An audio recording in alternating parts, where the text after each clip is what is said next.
1,000 people or contractors contact you on technologies, that's a very busy timeline for you guys. How on earth can you put, say, by July, you're done?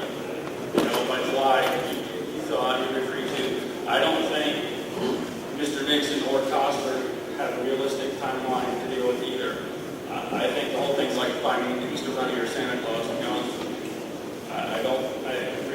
I think he does need to just throw it out. But panel's expert opinion, what do you think is a realistic timeline? I mean, you have tons of data to go through. I've done dissertations myself. 10 years, I mean, he said yourself it's ongoing. Because from the community, we'd like to know when is this going to be over? I think Dr. Williams mentioned earlier that we now have the data, we just got it Friday. If in fact those data show what the preliminary data showed and what we experienced when we were on the farms in November, and understand most of these team meetings were on the farms. These are not the sort of academics who sit in the laboratory, they're the folks who work with farmers. He said, we think we can have our decision on technology probably within 30 days.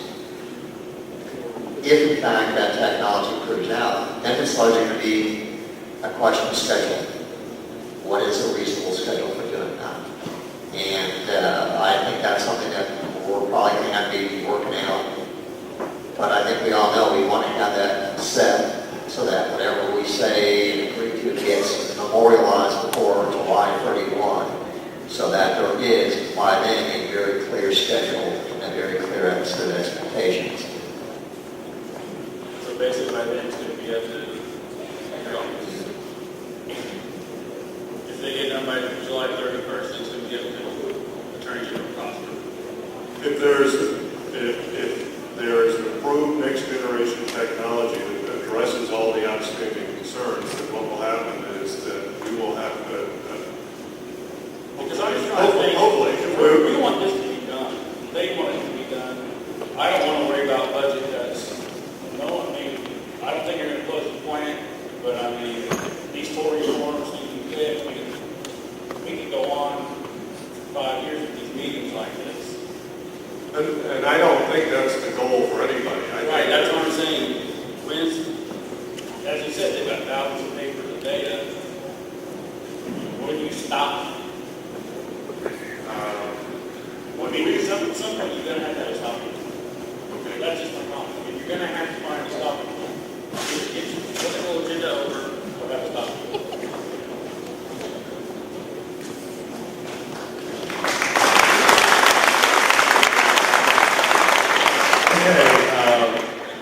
One last speaker question, or do you want to continue on? We actually, 2 more? Okay. James Buzzard would like to make a comment shortly. Sorry to keep you guys waiting. My question is for the 7 people here. If you do decide to install the scraper digestive systems, how many of these systems are going to be installed in each Scott Colby units, like the 2,500 units that we have? Okay. Your question is about the Scott Colby farms. The consent decree only deals with the 11 largest PSF farms, Class 1 AK folks. The Scott Colby farm is a Class 1 BK folk, so it falls under the radar screen. Oh, so there'll be 0 is the answer to that question. Oh, okay. I was also worried about the cost of the, digestive systems, Where are we going to get the money for the digestive systems if they were to be installed? If you don't mind me asking. Well, every cost, premium standard farms rides on the back of a pig, doesn't it? Yeah, it sure does, Bill. That's right. In the right way. There's one more thing I want to add. I care for PSF just as much as everybody in this room. I feel sorry for the ones that don't have jobs, and, I'm just glad I have a job every day. I came to PSF about almost 10 years ago. I was 19 years old, didn't have a whole lot except just my name, and 25 months to get a job. So I know how hard it is to get a job in this state right now. And I just want people to know that I'm here for you to help out any way I can. Mostly locally, just help out when I can. But any good, good night, everybody. Drive home safe, okay? Thank you. We have two more, three speakers, Zach White is next. How are you guys this evening? I just want to say I'm Zach White, and I'm currently running for 2nd District State Representative for the Kirksville, Adair County, Putnam County, and Sullivan County area. Just want to say I do support PSF and the jobs they bring to this area. It's a very important aspect to us. Our schools depend on it. Our roads depend on it. Every aspect in our county depends on PSF.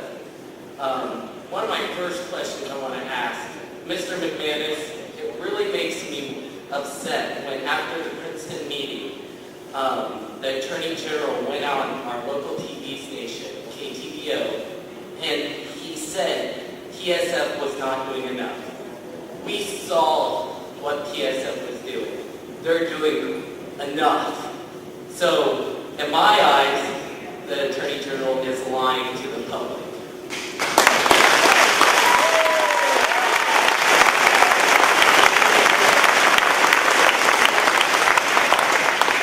What do you have to say or to defend your boss in this area? Well, I'm not going to get into a debate over the facts of the situation. What I will say is I think he was pointing to specific concerns relating to the implementation of next generation technology by the deadlines in the consent judgment.